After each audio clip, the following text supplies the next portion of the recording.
এই মুহূর্তে এতদিন পরে তার ছবি নামায় কি হলো? মানুষটা তো রয়ে গেছে, পথটা রয়ে গেছে।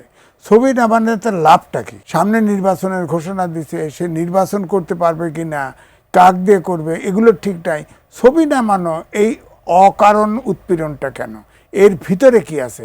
এটা তো আমার কাছে বোধগম্য নয়। গোলাম মাওলানা রনি যেমন বলছিলেন যে আসলে তিনি এই সময় কেন এই সিদ্ধান্তটি নেওয়া হলো তিনি বুঝতে পারছেন না। আপনি কি বুঝতে পারছেন যে এই সময় সে কেন রাষ্ট্রপতির ছবি দূতাবাস থেকে নামানোর নির্দেশনা দেওয়া হলো? ধন্যবাদ আপনাকে। প্রথম কথা হচ্ছে, এই ছবিটা টেলিফোনে নামানো এটা আইনত বৈধ কিনা? এটা তো বৈধ না। এটা তো সরকারি সিদ্ধান্ত ছিল, সংবিধানে যুক্ত ছিল কিনা আমি জানি না, যুক্ত থাকতে পারে। তিনজনের ছবি, হ্যাঁ। তো আপনি টেলিফোনের ছবি, আপনি প্রজ্ঞাপন কারণ দেখায় প্রজ্ঞাপন জারি করতেন, আইন করতেন।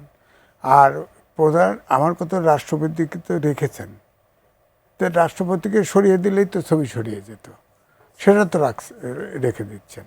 এখানে মনে হয় যে এই রাষ্ট্রপতির কাছে এই সরকার তো ওত নিয়েছে সংবিধান সমুন্নত রাখার জন্য, তাকে সরাতে পারছে না। অর্থাৎ 106 অনুচ্ছেদে এই রাষ্ট্রপতি বৈধতাও নিয়েছে, যদিও এ নিয়ে প্রশ্ন আছে। কারণ প্রধান বিচারপতি, আরও বিচারপতি অ্যাপিলেট ডিভিশনের, তাকে তো পরে যখন সেনানিবাসের তালিকা দেওয়া হয় সেখানে ছিল। তাহলে এটা কার কাছে কে স্বীকৃতি দিল, এই প্রশ্ন থেকেই যায়। তবুও রাষ্ট্রপতি বলেছে যে সে 106 অনুচ্ছেদ অনুযায়ী সুপ্রিম কোর্টের মতামত নিয়েছে, আমরা বিশ্বাস করেছি।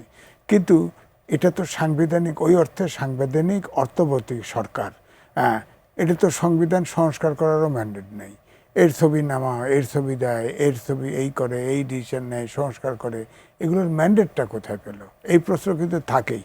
তারপরে আমি বলবো, সব কাজেরই রনি ভাই যেটা বললেন, এই মুহূর্তে এতদিন পরে তার ছবি নামায় কি হলো? মানুষটা তো রয়ে গেছে, পথটা রয়ে গেছে।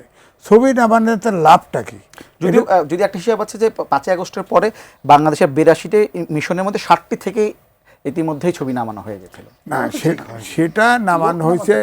ধরেন ওখানে, ধরেন এমন হতে পারে যে সে আওয়ামী লীগের প্রতি বিরাগ ভাজন রাষ্ট্রদূত আছে, সে নামায় দিছে। এটা তার অনেক জায়গায় তো এরকম উঠানো নামানো, অমুকটা ভাঙা, অমুকটা তোলা, অমুকটা চাকরি খাওয়া, অমুক ফেসিবাদের দোসর, চাকরি নাই, এগুলো তো ঘটতেছে। তো বিদেশে কেন ঘটবে না? ঘটছে, এরকম ঘটছে। কিন্তু আমার কথা সরকারিভাবে টেলিফোনে কি করে ছবি নামে, এটা হলো আমার বক্তব্য। এটা কোন আইন, কোন আইন? এই জন্য এটা কিন্তু বিতর্ক থাকবে, এটা একটা উদাহরণ হিসেবে থাকবে। আমি বলবো এটা সঠিক হয় নাই, মোটেই সঠিক হয় নাই। আপনি দেখেন এখন যে অবস্থা, রনি ভাই যেগুলি বলল, আমাদের দেশে কিন্তু খুব খারাপ অবস্থা। অর্থনীতি অচল, বিনিয়োগ নাই। আপনার IMF-এর সব শর্ত পূরণ করে লোন নিয়েছে, যার ফলে বাজার হু হু করে বেড়ে গেছে। মধ্যবিত্ত নিম্ন মধ্যবিত্তে আসছে, নিম্ন মধ্যবিত্ত গরিবে চলে গেছে, 30 লাখ লোক দরিদ্র হয়ে গেছে। বিশ্বব্যাংক প্রকাশ করছে আগামী বছর 3.3% GDP গ্রোথ হবে।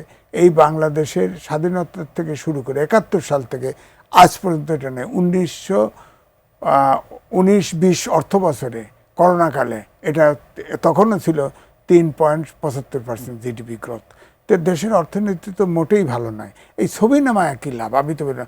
অর্থনীতি নাই, আইনশৃঙ্খলা বাহিনী ঠিক নাই, প্রশাসন ঠিক নাই, সামনে নির্বাচনের ঘোষণা দিছে, সে নির্বাচন করতে পারবে কি না, কাক দিয়ে করবে, এগুলো ঠিক নাই।